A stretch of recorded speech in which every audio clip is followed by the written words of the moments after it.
Spy യൂണിവേഴ്സിലെ ഏറ്റവും പുതിയ മൂവിയാണ് വാർ 2. വാർ 1 എനിക്ക് ഇഷ്ടപ്പെട്ട ഒരു മൂവിയാണ്. സോ ആ ഒരു മൂവിയുടെ സെക്കൻഡ് പാർട്ട് എന്ന് പറയുമ്പോൾ തീർച്ചയായിട്ടും നമുക്ക് ഒരു എക്സ്പെക്ടേഷൻ കാണും. ഫസ്റ്റ് പാർട്ടിനെക്കാളും വേറെ ലെവലായിട്ട് നിൽക്കുന്ന, അല്ലെങ്കിൽ അതിനേക്കാളും ഒരു പിടി മുന്നിൽ നിൽക്കുന്ന ഒരു മൂവി ആയിട്ടായിരിക്കും ഇത് വരാൻ പോകുന്നതെന്ന് അങ്ങനെ തോന്നും. പക്ഷെ അത് വെറും തോന്നലാണ്. ഈ ഒരു സിനിമ കാണാനായിട്ട് ഒരു സ്പെഷ്യൽ മോഡ് തന്നെയുണ്ട്. നിങ്ങൾ ഭയങ്കര ലോജിക്കായിട്ട് ബുദ്ധിപരമായിട്ടൊക്കെ ചിന്തിച്ച് ഇത് ഇങ്ങനെ നടക്കുമോ, ഇങ്ങനെയാണോ മിഷൻസ് ഒക്കെ ചെയ്യുന്ന, ഏജൻസ് ഒക്കെ ഇങ്ങനെ പോവോ, പ്ലെയിനിൽ കിടന്ന് അടി ഉണ്ടാക്കാൻ പറ്റുമോ, കാർ ട്രെയിനെ മേളിൽ കൂടി ഓട്ടിക്കാൻ പറ്റുമോ, ബോട്ട് എടുത്തിട്ട് F1 ട്രാക്കിലൂടെ ഓട്ടിക്കാൻ പറ്റുമോ എന്നൊക്കെ ചിന്തിക്കാൻ പോയാൽ ചിന്തിച്ചുകൊണ്ടിരിക്കത്തേ ഉള്ളൂ. ഈ ഒരു സിനിമ കാണാനുള്ള മോഡ് എന്ന് പറയുന്നത് ആ ഒരു ലോജിക്കൊക്കെ വീട്ടിൽ വെച്ച് പൂട്ടിയിട്ട് ഫുൾ ചിൽ മോഡ്, അവരെന്ത് കാണിച്ചാലും ക്ലാപ്പ് അടിക്കുക ചിരിക്കുക എന്നുള്ള മോഡിൽ പോയി കാണുവാണെങ്കിൽ നല്ലൊരു കിടിലം എക്സ്പീരിയൻസ് സിനിമ തരും. കത്തി സീക്വൻസ് എന്നൊക്കെ പറഞ്ഞാൽ കുറഞ്ഞു പോകും. കത്തിയുടെ പ്രോമാക്സ് ആയിട്ടുള്ള ഐറ്റംസ് ഈ ഒരു മൂവിയിലുണ്ട്. ബാലയെ വരെ തോറ്റുപോയെന്ന് കേട്ട അമ്മാതിരി ലെവലായിട്ടുള്ള ഐറ്റംസ് ഉണ്ട്. ഈ ഒരു മൂവിയുടെ സ്റ്റോറി എന്ന് പറയുന്നത് നമ്മൾ വാർ 1 കണ്ടതുപോലെ തന്നെയാണ്. ഹൃത്തിക് റോഷന്റെ ക്യാരക്ടർ ആയിട്ടുള്ള കബീർ ഒരു മിഷനിലോട്ട് പോകുന്നതും ആ ഒരു മിഷൻ ചെയ്യുന്ന സമയത്ത് ഇയാളുടെ ലൈഫിൽ വന്നു പോകുന്ന ക്യാരക്ടേഴ്സും സിറ്റുവേഷൻസും ഫേസ് ചെയ്യുന്ന ഇവന്റ്സ് ഒക്കെയാണ് സിനിമ സംസാരിക്കുന്നത്. ഈ ഒരു മൂവിയിൽ എനിക്ക് ഏറ്റവും വലിയ ഹൈലൈറ്റ് എടുത്ത് തോന്നിയ ഒരു കാര്യം എന്ന് വെച്ചാൽ ഹൃത്തിക് റോഷന്റെ ഒരു ക്യാരക്ടർ പ്രസന്റേഷൻ ആയിരുന്നു. അടിപൊളിയായിരുന്നു കേട്ടോ.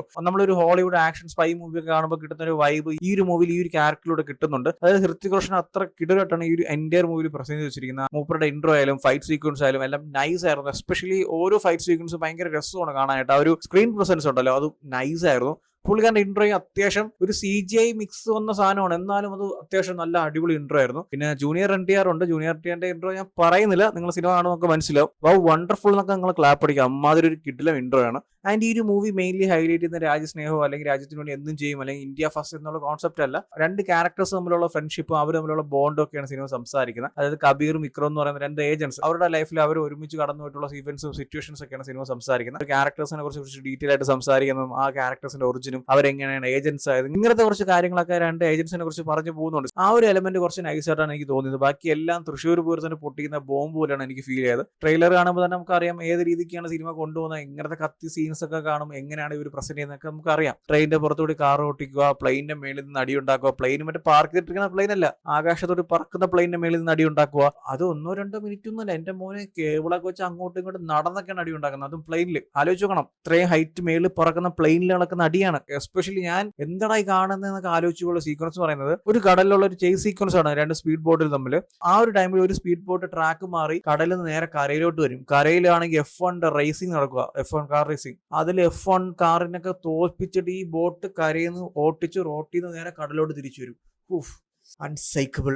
വലിയ സീരിയസ് ആയിട്ടുള്ള സിറ്റുവേഷൻ ആയിട്ടൊക്കെയാണ് അവർ എക്സിക്യൂട്ട് ചെയ്തിരിക്കുന്നത്. പക്ഷെ നല്ല രീതിക്ക് കോമഡി ആയിട്ടുണ്ട്. കുറെ സീക്വൻസ് ഒക്കെ ഇതുപോലെയാണ്, ഭയങ്കര സീരിയസ് ആയിട്ടാണ് അവർ ചെയ്തിരിക്കുന്നത്. പക്ഷെ നമുക്ക് കാണുമ്പോൾ നല്ല ചിരി വരും. കുറെ പോയിന്റ് ഒക്കെ ഞാനൊക്കെ ചിരിയൊക്കെ കൺട്രോൾ ചെയ്ത് വെച്ചു, പിന്നീട് കയ്യിൽ നിന്ന് പോയി. സത്യം പറഞ്ഞാൽ നമുക്ക് മനസ്സിലായി ഈ സിനിമ ഇനി അങ്ങോട്ട് ഇതാണ് അല്ലെങ്കിൽ ഇങ്ങനെയാണ് നമ്മൾ സിനിമ കാണേണ്ടത് എന്നുള്ളൊരു വൈബിൽ എത്തിക്കഴിഞ്ഞാൽ പിന്നെ അത് എത്ര സീരിയസ് ആണെന്ന് പറഞ്ഞാലും നമുക്ക് ചിരി വരും. ഒരു പോയിന്റ് വരെ ഞാനും ഭയങ്കര സീരിയസ് ആയിട്ടിരുന്ന ഓക്കെ സിനിമ ഇങ്ങനെ കാണണം, ഇതാണ് ഒരു സ്പൈ യൂണിവേഴ്സ് ആണ്, അവിടുത്തെ കാര്യങ്ങളൊക്കെയാണെന്ന് പറഞ്ഞാലും ഒരു പോയിന്റ് കഴിയുമ്പോൾ ഇവരുടെ പ്രസന്റേഷൻ കൊണ്ട് നമ്മൾ എന്തായാലും മാറിപ്പോകും. നമ്മുടെ ഞാൻ പറഞ്ഞ പോലെ സെക്കൻഡ് ഓപ്ഷനിലോട്ട് പോയി സിനിമയുടെ അവസാനം വരെ എൻജോയ് ചെയ്യും. എന്റെ അവസാനത്തെ ഒരു ഫൈറ്റ് സീക്വൻസ് ഒക്കെ ഉണ്ട്, ഞാൻ പറയുന്നില്ല അതിനെ കുറിച്ച് ഡീറ്റെയിൽ ആയിട്ട്. അത് കാണുമ്പോൾ നിങ്ങൾക്ക് നല്ല രീതിക്ക് എക്സ്പീരിയൻസ് ചെയ്യാൻ പറ്റും. ഈ സിനിമ ഞാൻ IMAX-ലാണ് കണ്ടത്. അത് ആലോചിച്ച് നോക്കണം. അതായത് കൂലി റിലീസ് ആവുന്നതുകൊണ്ട് നല്ല സ്ക്രീൻസ് ഒന്നും ആദ്യം ഇവിടെ ഇല്ലായിരുന്നു. അപ്പൊ ഞാൻ വെച്ചു ഓക്കെ ഫസ്റ്റ് വാർ വന്ന സമയത്തും ഞാൻ അങ്ങനെ ഒരു നല്ലൊരു തിയേറ്റർ എക്സ്പീരിയൻസ് എനിക്ക് കിട്ടിയില്ല. ഓക്കെ നല്ലൊരു തിയേറ്റർ എക്സ്പീരിയൻസ് ആയിക്കോട്ടെ എന്ന് പറഞ്ഞ് IMAX-ൽ എടുത്തു. ഓൾറെഡി നമുക്കറിയാം പത്താനും ബാക്കിയുള്ള സ്പൈ യൂണിവേഴ്സിലെ മൂവ്സ് കണ്ടുകൊണ്ട് ഇവർ എങ്ങനത്തെ രീതിയിലാണ് സിനിമ പ്രസന്റ് ചെയ്യുന്നുള്ള കാര്യം ഉറപ്പാണ്. പക്ഷെ എന്നാലും ഓറല്ലേ, അതിന്റെ ഒരു സെക്കൻഡ് പാർട്ടല്ലേ, കുറച്ചും കൂടി ബെറ്റർ ആയിരിക്കും, ആ ഒരു കത്തി സീക്വൻസ് ഒക്കെ കുറച്ചിട്ടായിരിക്കും വരുന്നതെന്നുള്ള ഒരു മൈൻഡ് സെറ്റിലായിരുന്നു ഞാൻ IMAX-ൽ ബുക്ക് ചെയ്തത്. കണ്ടു കഴിഞ്ഞപ്പോൾ നല്ല വിഷമമുണ്ടായിരുന്നു. അത് പിന്നെ പറഞ്ഞിട്ട് കാര്യമില്ല.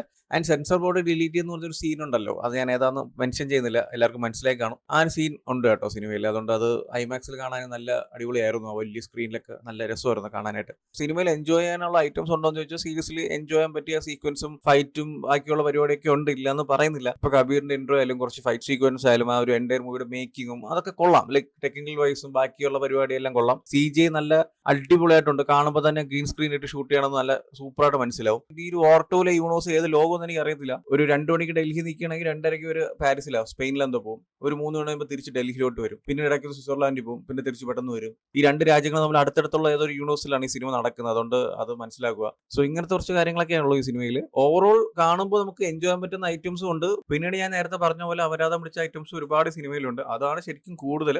പക്ഷെ കുഴപ്പമില്ല എന്ന് തോന്നിയ കുറച്ച് സീക്വൻസ് അവിടെ ഇവിടെയൊക്കെ ഉണ്ട്, അത്രേ ഉള്ളൂ. എന്നും പറഞ്ഞോ ഇത് വലിയൊരു കിടിലം മൂവിന്നോ അല്ലെങ്കിൽ മസ്പാച്ച് മൂവിന്നോ ഞാൻ പറയുന്നില്ല. ഞാൻ എന്തായാലും പത്താനും ടൈഗറൊക്കെ കണ്ടിട്ട് ഞാൻ ഇതിനേക്കാളും പ്രതീക്ഷയായിരുന്നു. പക്ഷെ അത്രയ്ക്കൊന്നും പോയില്ലെങ്കിലും കുഴപ്പമില്ലാത്ത രീതിയിൽ അവർ കത്തി സീനൊക്കെ എടുത്തിട്ടുണ്ട്. നിങ്ങൾ ഈ സിനിമയ്ക്ക് പോകുന്നതിന് മുമ്പ് നിങ്ങളുടെ മനസ്സിൽ ഒരു എക്സ്പെക്ടേഷൻ കാണുമല്ലോ, ഓക്കെ കത്തി സീക്വൻസ് ഒക്കെ ഇത്രയും കാണുമെന്ന്. അതിൽ കൂടിയാലേ ഉള്ളൂ, കുറയാൻ ഒരു ചാൻസും ഇല്ല. അങ്ങനത്തെ ലെവലായിട്ടുള്ള ഒരു മൂവിയാണ്. നിങ്ങൾ എന്തായാലും കണ്ടു നോക്കുക. എനിക്ക് ഇങ്ങനത്തെ ഒരു എക്സ്പീരിയൻസ് ആയിരുന്നു സിനിമ കണ്ടിട്ട്. സോ എന്തായാലും ചെക്ക് ചെയ്ത് നോക്കുക. ഓൾറെഡി ഈ ഒരു മൂവി കണ്ടവരാണെങ്കിൽ നിങ്ങളുടെ ഒപ്പീനിയൻസ് എന്താ വെച്ചാൽ കമന്റ് ചെയ്യൂ. വീഡിയോ ഇഷ്ടപ്പെട്ടാൽ ലൈക്ക് ചെയ്യൂ, ഷെയർ ചെയ്യൂ. ഇതുപോലത്തെ കൂടുതൽ വീഡിയോസിനായി ചാനൽ സബ്സ്ക്രൈബ് ചെയ്യൂ. Thank you so much.